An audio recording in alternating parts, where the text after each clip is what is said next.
सगळ्याची जबाबदारी त्याच्यावर होती.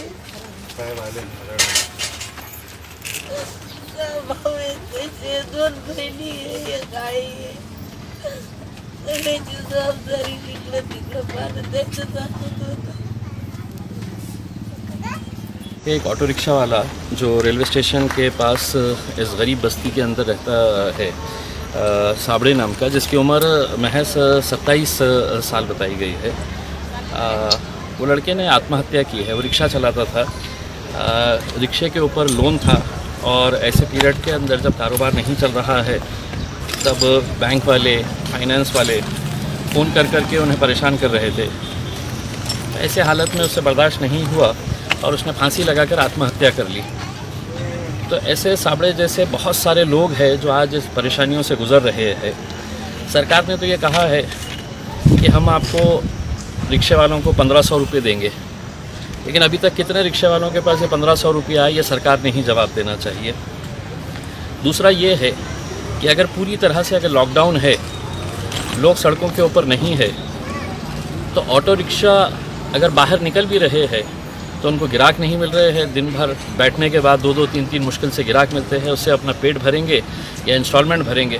तो हमारी मुख्यमंत्री उद्धव ठाकरे साहब से और प्रधानमंत्री साहब से विनती है कि टीवी के ऊपर आते वक्त इन गरीबों के बारे में भी फ़िक्र करें, क्योंकि ऐसे नौजवान लड़कों की अगर मौत हो रही है, वो अपनी जान दे रहे हैं, तो इसके लिए कोई ना कोई तो ज़िम्मेदार है और ये ज़िम्मेदारी सीधा सरकार के ऊपर जाती है। हम सरकार से यही अनुरोध करते हैं कि साबड़े जैसा दोबारा केस हमारे शहर के अंदर या हमारे राज्य के अंदर नहीं होना चाहिए। इसकी पूरी दक्षता देकर सरकार ने जल्द से जल्द इनको किस तरह की राहत दी जा सकती है, चाहे वो फाइनेंस कंपनियों की तरफ से और बैंक के जितने भी रिकवरी एजेंट्स हैं।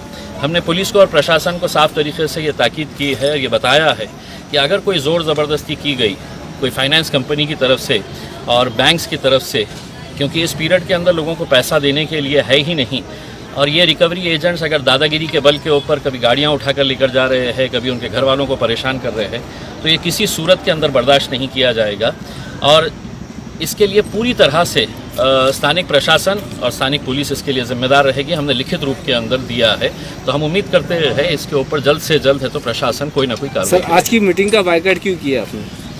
देखिए, उस मीटिंग के अंदर मैंने जाने का इसलिए फ़ैसला नहीं किया कि एक तरफ मीटिंग में जाकर सिर्फ ये सुनना कि हमने कितना अच्छा काम किया है, और दूसरी तरफ ज़मीन के ऊपर इस तरह अगर कोई गरीब ऑटो रिक्शा वाला अपनी जान गंवा रहा है, अपनी जान दे रहा है, सिर्फ इसलिए कि प्रशासन और सरकार की अनदेखी हो रही है इन लोगों की तरफ, तो मेरा यहाँ आना ज़्यादा अहम था, ना कि उस मीटिंग के अंदर बैठकर जो सिर्फ अपनी पीठ थपथपाते हैं कि हमने कितना अच्छा काम किए है करके।